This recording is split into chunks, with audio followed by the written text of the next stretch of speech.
Greetings. This subject is a little bit more advanced than one of the subjects that I was teaching on beginners about technique. But following from that subject about technique, once you have learned all your techniques and all your weapons and your defense properly, and there's more to it than what I've shown you, but they're the basics.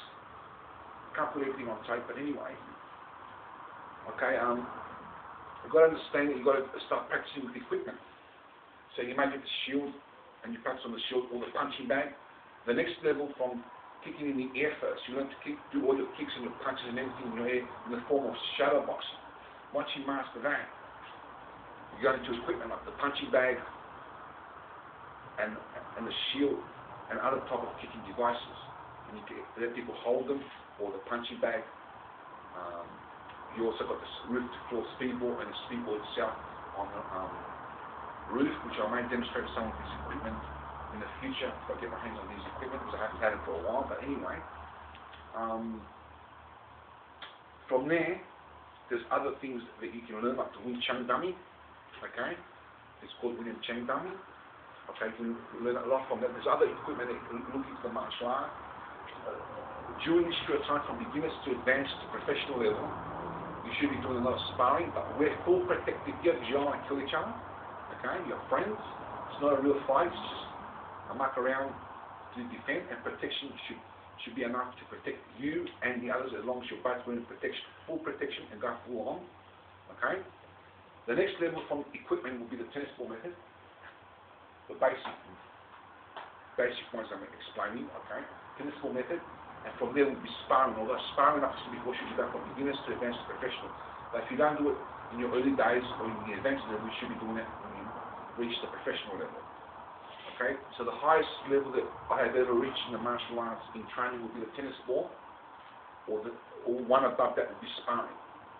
So that is what you have to aim for. So you use the punching bag to gain a lot of power, and everything else in the martial art, but mainly teaches you power. You use the shield kind of things to use power and other types of training, and the equipment I've got is the speedball, because timing and accuracy is the speedball, the roof to floor, and the one up there. Okay. There's another thing that you've got to realise, and that is what was I going to say? There is also anyway. So there's a tennis ball, where you learn a lot of timing and accuracy. Okay, there's the Wing Chun dummy, there's other types of equipment that you can learn in the martial arts. The Wing Chun dummy. Okay, now you can use the punching bag to start off for someone to hold it so it can be steady, where you get a lot of power. Once you receive that power, you can actually move the punching bag left and forward all over the place. Okay, and as you move it all over the place, you can dodge it, you can wave it, and you can kick it, and you can do your tactics. No different from the tennis ball, except it's a bigger target. Okay, so for argument's sake, you can. I used to do this ages ago, but I've got in that room. I've moved up here recently. I've got in that room here. But with a tennis ball, you can put different tennis balls, more tennis balls, put them in different positions, and practice and go full on as if there's more than one opponent that's going full on with it. The same manner with punching bags. You put one there, for argument's sake, at the correct distance or whatever, and fight two bags at the same time to imitate two different people and get your training that way. And with other equipment as well. In the same manner, what I invented a long time ago, I've never seen anyone use this method. I've seen them use mittens before, but not the way I use it. Mittens are padding like this, where you do strategies of the mittens. What you do is you get two people, and they both put mittens on, two on each hand. And you may not be able to do your punch, you can do it with the mittens, but the idea is to spar each other, but to strike hard at the mittens rather than at the person. So you're actually moving around, whatever you're doing, standing still, whatever you're doing, moving around, whatever, and striking the mittens, taking them in turns to do that, for example, or whatever is instructed.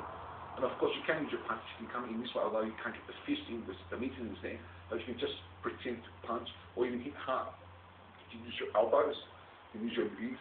And the idea is for people to put it in different positions when it's your turn to kick, to stimulate, to give you an example of openings. So they put it this way, you kick the front kick and the roundhouse, for example. They put it up this way, you kick it here. They put it there, this way, and you do the same thing for them. And it's like sparring, not exactly the same as sparring, very similar, and you don't have to have protective gear on because the pad takes all the kicks, and once you don't miss and hit the other person, you hit the pad. No different than what they train at the gyms, except both partners are training and using the pads at the same time. That's something that I invented a long time ago. I've only used it once or twice or 3 times. That's very good, it's very effective. I've noticed that when I was training with it. I'm not sure if any others use this method, but if they do, I have not stolen that from them. I just reinvented it because I've never seen it done before. I just thought of it. You get like that when you do a lot of martial arts. You think about a lot of things.